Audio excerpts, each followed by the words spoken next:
Hi all. Today we're going to install the Exlibris Touchnet connector. Touchnet is a payment service that many institutions use to allow students to make payments to the university via all sorts of payment methods. And the connector is something which allows library patrons to pay their fines and fees directly to Touchnet. And the way it works is that we add a pay fine link to Primo. Students come, click on the link, they put their payment information into Touchnet.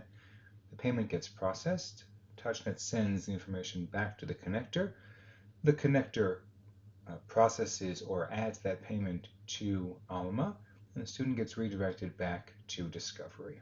So in order to get started, let's hop over to the developer network and let's search for Touchnet. We're looking for a Touchnet connector in the App Center. So here's the Touchnet connector in the App Center, and it shows us where we can add the pay fine link, how that looks in Primo, and then it provides a button for more info. So when we click on that button for more info, we're taken to the Exlibris Touchnet connector GitHub repository, and there's information here about how the connector works. Mentions the fact that there's no actual personal or payment information that the connector itself processes, rather Touchnet is where all the payment happens. There's some information about what parameters we'll need to configure the connector. So we'll need to get from Touchnet a UPay site ID and a UPay site URL. Since we're going to be installing it in test mode, we'll also need a Touchnet web service URL. When we go to production, we won't need that anymore. And we'll also need an API key that has read-write permissions for users. So we'll gather all that information up. There's some information about how to deploy the connector. It can be deployed locally, it can be deployed to a service called Heroku, and we're going to use the option to deploy it to AWS. So in order to deploy it to AWS, first of all, you can create an account in AWS if you don't have one already. There is a free tier which covers most of the services required here. And even if you're not on the free tier, this connector uses a very small amount of services. It uses a Lambda function, which means that only really when the students click on that link is that service operated within AWS, and so therefore it's really minimal or no cost. So I'm just going to copy that link, and I'm going to come over to my other browser where I'm logged into AWS, and it will offer me the ability to create a new stack. So stack is the term in AWS for a bunch of resources that are going to help us deploy the connector. It offers a stack name. I'll just call it demo. And it asks for an Alma API key. So for that, I'll go back over the developer network. I'll click on Build My APIs. I'll click on API keys. I will hop down here to add a new API key. And I will type in Touchnet. And it asks for users in production for read-write. So I will go ahead and save that. And once that's saved successfully, I can go grab that key, and then I can pop that back over here. It asks for the Touchnet web service URL. So I mentioned that information comes from Touchnet, so I happen to have that over here. It asks for a site ID, and it asks for the UPay URL. Again, this is information that Touchnet customer service can provide. And I need to acknowledge these few acknowledgements and click on Create Stack. So that's going to start to create a few resources in the background over in AWS. And in the meanwhile, let's take a look at our Primo instance. This connector works in both Primo V and regular Primo with the new UI. I'm in a Primo V instance here. I'm going to click on my library card, and we'll see that there's a link here for fines and fees, and there's no pay fines link. That's what we're going to go add. So back over in the instructions for the connector, down in configuring Primo, there's a section for configuration in Primo V and configuration in regular Primo with the new UI. Okay.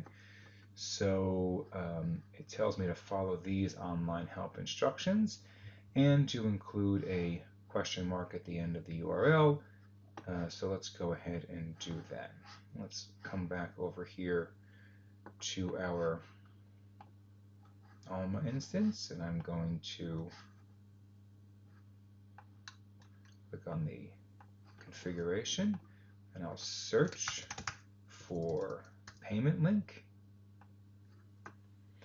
And there is an online payment URL option here. I'm going to enable that. And I'll just hop back over to see what the progress is of our Touchnet connector. We see that it's been created successfully. So I'm going to go to the Outputs tab, and here is a URL.